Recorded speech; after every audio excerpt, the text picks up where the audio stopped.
वचन दिएको छु। त्यसले गर्दाखेरि बिहानदेखि बेलुकासम्म टुरुरुरुरु पसिना चरा काम गरेको। त्यो वचन नदिएको भए नगर्दा पनि हुन्थ्यो। दिनुपर्छ है। हाम्रो भावी पुस्ताका लागि यो देश, यो पृथ्वी रहुन्जेलसम्म रहोस् भन्न खातिर हाम्रो देश गरिब भयो भने अरूले हामीलाई किन्छ, अरू सबैले हामीलाई चाहिँ किन्न थाल्यो भने यो देश रहँदैन। त्यसो भएको कारणले गर्दाखेरि यो देशको अस्तित्वका लागि, हामी सबैको उन्नति र प्रगतिका लागि, सुख र खुसीका लागि, हाम्रो युवा पिँढीका लागि, आउँदो भावी पुस्ताका लागि, तपाईँ हामी भोलि मरेर जान्छौँ, माटो बन्छौँ। तपाईँ हामी सबैजना माटो बन्छौँ एक दिन। तर त्यो माटो बन्नुभन्दा पहिले माटोलाई बुझ्न सकौँ, यो माटोमै अर्पिएर होइन, यो जीवनलाई बुझ्न सकौँ, यो धरतीलाई बुझ्न सकौँ। भावना बिनाको मान्छे ढुङ्गा हो त्यो है। भावना बिनाको मान्छे ढुङ्गा हो। तपाईँ भावुक बन्नुपर्छ। यो देशलाई सम्झेर तपाईँ हाँस्न सक्नुपर्छ। यो देशलाई सम्झेर तपाईँ रुन सक्नुपर्छ। यो देशलाई सम्झिँदा तपाईँ हाँस्न सक्नुहुन्न, रुन सक्नुहुन्न भने हामी यो देशको सेवा गर्न लायक देशभक्त बन्न सक्दैनौँ। त्यसो भएको कारणले गर्दाखेरि सम्पूर्ण दाजुभाइ दिदीबहिनीहरू साथै चाहिँ यहाँनिर हाम्रो अघिल्तिर हामीले अघि दिनभरिको चाहिँ हाम्रो मेहनत भनौँ, हाम्रो समझदारी भनौँ, हाम्रो सहमति भनौँ, त्यो अनुसार उभिएका धरान उपमहानगरपालिका श्रमदाता कार्य समितिलाई हामीले चाहिँ शपथ खुवाउँदैछौँ। हरेक कुरा मान्यता हो। एउटा ढुङ्गा, बगरको ढुङ्गालाई है तपाईले जब मन्दिरमा लगेर राख्नुहुन्छ त्यो त्यहाँ मूर्ति बन्छ। त्यो मूर्ति जब तपाईको छैन हैन एउटा ढुङ्गा मूर्ति बन्न सक्छ भने हामी त मान्छे हो नि हैन। हामी मान्छे हो, हामी देशभक्त बन्न सक्छौँ कि सक्दैनौँ? सक्छौँ। त्यो मूल्य मान्यताका साथ, त्यो तपाईको छैन भावनाका साथ, त्यो देशभक्तिका साथ तपाईँ हामीले आज शपथ ग्रहण गर्नुपर्छ। म सबैजनालाई हार्दिक अनुरोध गर्न चाहन्छु। यसमा सबैजनाले गम्भीर भएर हामीले चाहिँ मनन गर्नेछौँ भन्ने मलाई लाग्छ। यहाँ मैले तपाईहरुलाई जे भन्छु त्यही भन्नुपर्छ। हामीलाई थाहा छँदैछ हामी नयाँ मान्छे पनि छौँ, नयाँ छौँ तर इमान्दार छौँ। हामीलाई संगठनको बारेमा त्यति थाहा पनि छैन होला कतिलाई, तर सिक्ने कुरा हो। मान्छेले सिकेर अन्तरिक्षमा जाने यान बनायो अनि अन्तरिक्षमा जाने यानमा मंगल ग्रह पुगेर आयो भने समाज सेवा कसरी गर्ने र संगठनलाई व्यवस्थापन कसरी गर्ने भन्ने कुरा हामी सिक्न नसक्ने भन्ने हुँदैन। त्यसो भएको कारणले गर्दाखेरि हामी सिक्नेछौँ, सिकाउनेछौँ। यो सिक्ने सिकाउने अभियान पनि हो। मैले यहाँ म भन्छु, म पछाडि तपाईको आफ्नो नाम भन्नु होला र त्यसपछि आफ्नो पद पनि भन्नु होला। सदस्य भने सदस्य, अध्यक्ष भने अध्यक्ष भन्नु होला। म जे भन्छु त्यही कुरा तपाईहरु सबैजनाले, यो अघिल्तिर बस्नुहुने सबैजनाले भन्नु होला। र त्यो माटो तपाईको दाहिने हातमा हुनुपर्छ। त्यो हात तपाईको छैन छातीमाथि हुनुपर्छ, जहाँ तपाईको यो देशको मायाले धड्किरहेको मुटु छ।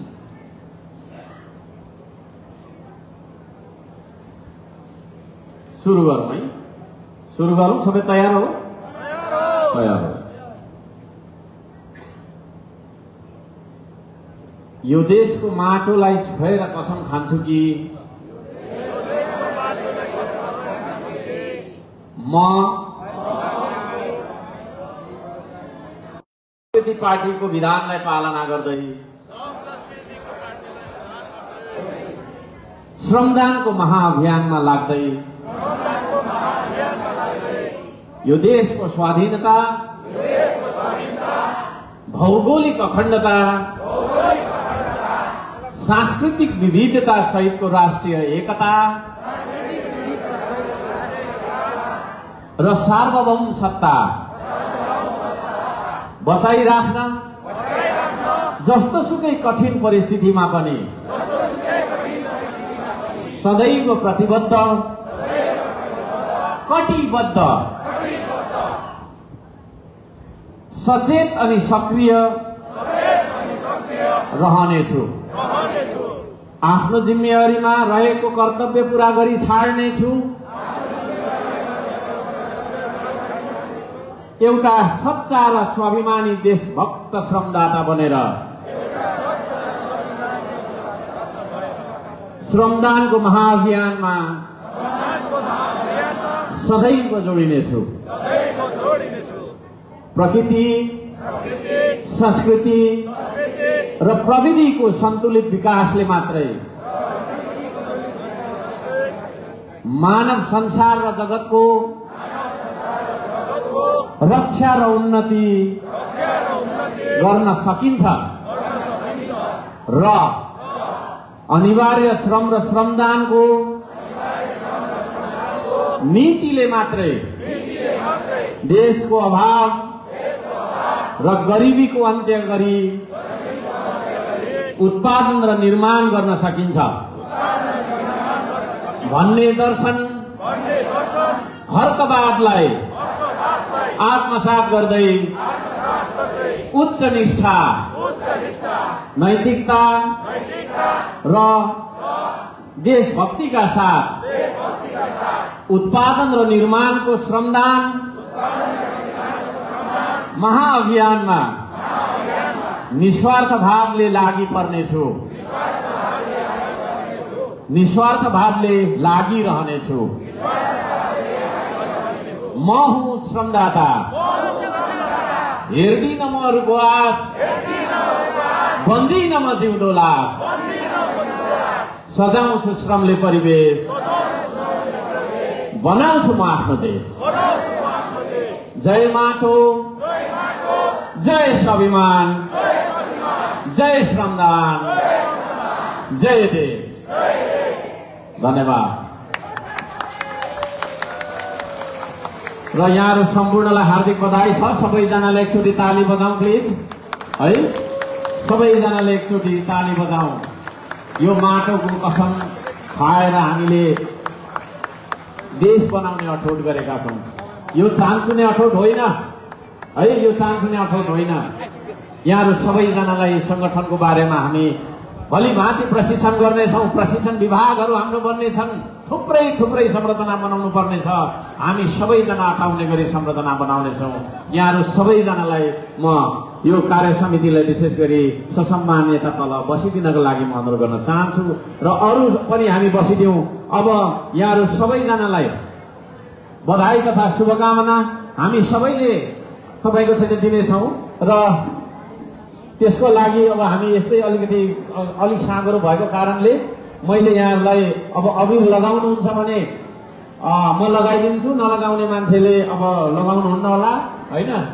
र मलाई लाग्छ हामी अधिकांशले अबिर लगाउँछौँ नि होला हैन। ल यहाँहरु पनि परबाट आएर यहाँ हाम्रो चाहिँ पदाधिकारी सदस्यज्यूहरूलाई अबिर लगाएर बधाई दिन चाहनुहुन्छ भने अबिर लगाइदिनको लागि म अनुरोध गर्न चाहन्छु। अरू यो समितिका मान्छेहरू यो अबिर लगाउँदै तपाईहरु चाहिँ तल गएर स्याट बसिदिनु होला। त्यसपछि हामी केही चाहिँ विचारहरू पनि राख्नेछौँ, शुभकामना मन्तव्यहरू राख्नेछौँ। धन्यवाद छ। ल हाम्रो दिनेशजीलाई हार्दिक बधाई छ। बधाई बधाई बधाई हो, बधाई हो।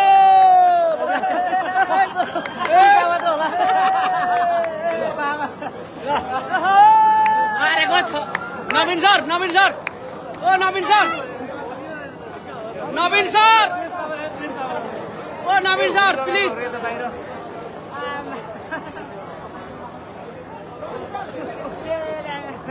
तल गएर बस्दै गर्नु होला दिनेशजी, त्यहाँ म्यानेज गर्नु। अब तपाईँ आफै श्रमदाता हो के अरे।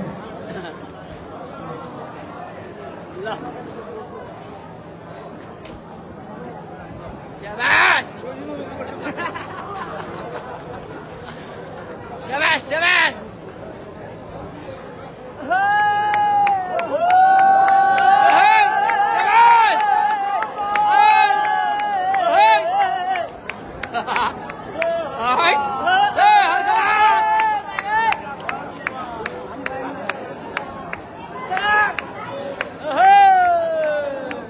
सबैले तपाईहरुले खानुभएको शपथ खानुभएको माटोलाई नफ्याँक्नु होला। यो माटो तपाईको एउटा चिनारी हो, यो देशप्रतिको अठोट हो यो माटोलाई सकेसम्म तपाईँहरूले राख्नुहोस्, आफ्नो घरमा लानुहोस् अनि यो माटोलाई तपाईँले सधैँभरि सम्झिनुहोस्। यो माटो तपाईँले राख्नुहोस् सबैजनाले र माटो नफ्याँक्नुहोस् है। तपाईँहरूले हातमा राख्नु भएको माटोलाई घरमा लिएर जानुहोस्।